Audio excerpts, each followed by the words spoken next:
Hello, everybody. So today you all got the opportunity to submit your timesheet for the first time, maybe ever in Monograph. Everybody knows that Flow Design Architects, we're now using Monograph to manage our project, manage our timesheets, manage our hours, manage the work. It all came with the question of how much does anything actually cost us to do? How much does that permit set actually cost us to do so that we know how to charge it?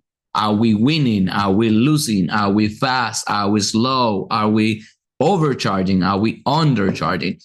All of that's now being controlled here in Monograph. And we jumped right in head to toe into the Monograph world.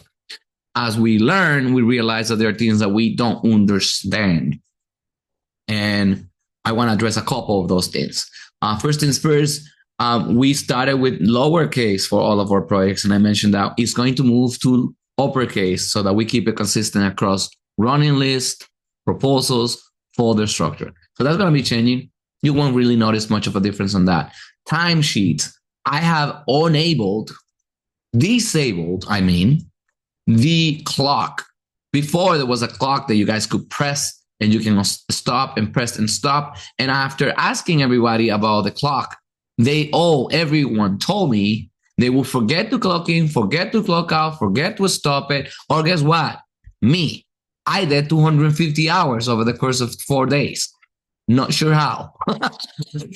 So I disabled that. So we're no longer going to deal with that clock. What you're going to do is that you're going to go into your timesheet personally, and you're going to have a list of projects that have already been assigned to you, and you can begin putting the hours on those. I want you to do it at the end of the day. So what am I doing with my notepad? What I'm doing with my notepad is that I am literally, when I get here into the office and I walk into the office, I write in 7:30 a.m. I literally put that in 7:30 a.m. So I know I got in at 7:30 a.m. I do my own to-do list, which is very much associated with our running list. And I go, okay, I'm going to do X on X project, X on X project, X on X project. And I go little by little and track it a little bit loosely. I love checking things off of my checklist on my running list. So I know how long it took me. Oh, that was great. I did that contract. That was great. I did this. That was great. I did that. For me, it's different than for you.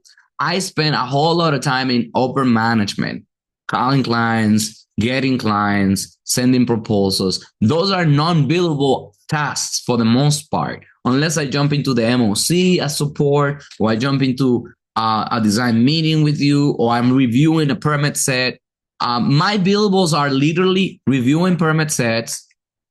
If I jump into a design meeting with some of you, when I go and do existing conditions, I'm billable. In fact, I actually did some hours yesterday, 2.5 hours on 85 levels remeasuring. But yours are very much the opposite. If I am 90% unbillable, 10% billable, you are 90% billable, 10% unbillable. So what does that mean? Billable means directly chargeable to a client. It is related to a particular project. Not everything you do is related to a particular project. If you have a Monday meeting from 9 a.m. to 10:30 a.m. with all of us, who will you charge it to? That's general office management. I say you could divide it across all the projects that you discussed within the hour, like say 60 minutes, and you're working on 6 projects. You could probably divide it between 60 minutes divided by 6 projects. All right, 10 minutes each project. And you can actually put 10 minutes in here as point, I think it's 0.10. But you do that. Or you can put it on management, because it is office management. If you do not have a section for office management, that's going to bring me to another point. When you have your timesheet right here, you can search for a project. Whether you've been assigned to that project or not, you are able to add hours to that project.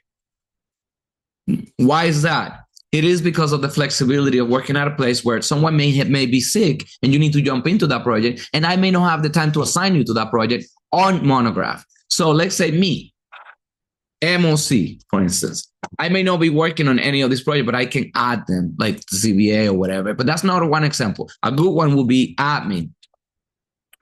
At least once a week, admin, management. Let me see.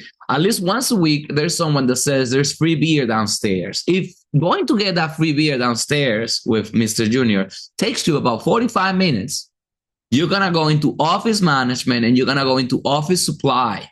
You're going to click that and it's going to add that section to your list. And you're going to add that 45 minutes or 45 minutes to there.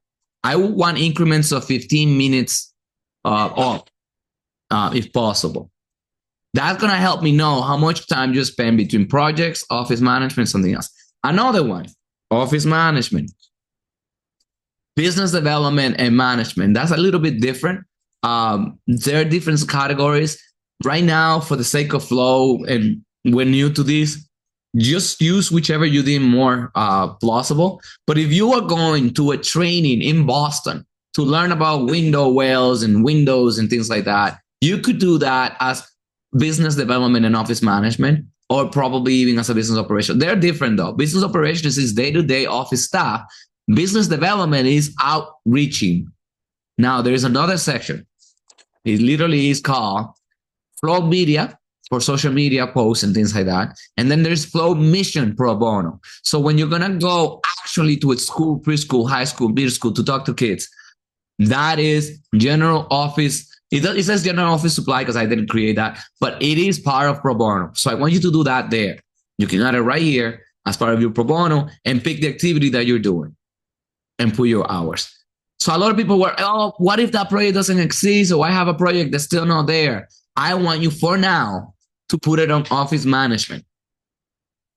And here's a good thing. You're going to put your hours on office management right here. Let's say 5 hours on some random project that's not here. You can write the project number on the notes. And me and Marcos will be able to understand where that time went as we do our reporting. That won't be the case all the time. Actually, all projects now, as soon as I get them, look, 85 low, I just got it. It's already here. There's another one I just got. I'm immediately doing that so that we make sure that all of that stuff is there. But in this case, you can do that and you can create that project. So far, so good. Okay. So unfortunately, our payroll runs from Thursday to Wednesday, but the timesheets work Monday to Friday. So Marcos and I are the only ones here at Flow that can run payroll. And we want it to be quick and easy because we are managing a lot of other things. So what do we want you to do? For now, you're going to go into your past timesheets when you're going to send the timesheet, and you're going to send us a screenshot on the Wednesday with your hours.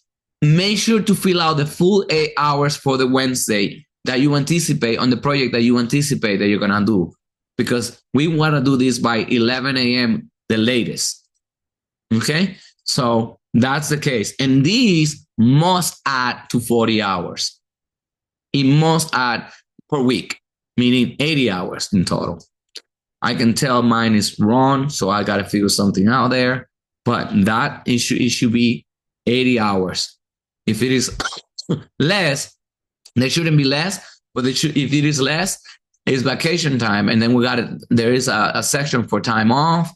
There's a section for sick time and things like that. We still have to navigate that and work through that, but it should still be at the minimum 80 hours. Everybody good? So timesheets was the focus of this. You can create your own items. You can add your own items. You can see them. You can export them for your own record. For people that are taking the AREs and trying to get licensed, you can export all these hours and know by each category what it is that you've been doing for each one of them, send them and save them, and you can report them. I'm not going to get too convoluted, and I promise this was going to be quick, so I'll stop there, and then we can talk a little bit about anything that you're struggling with, everybody.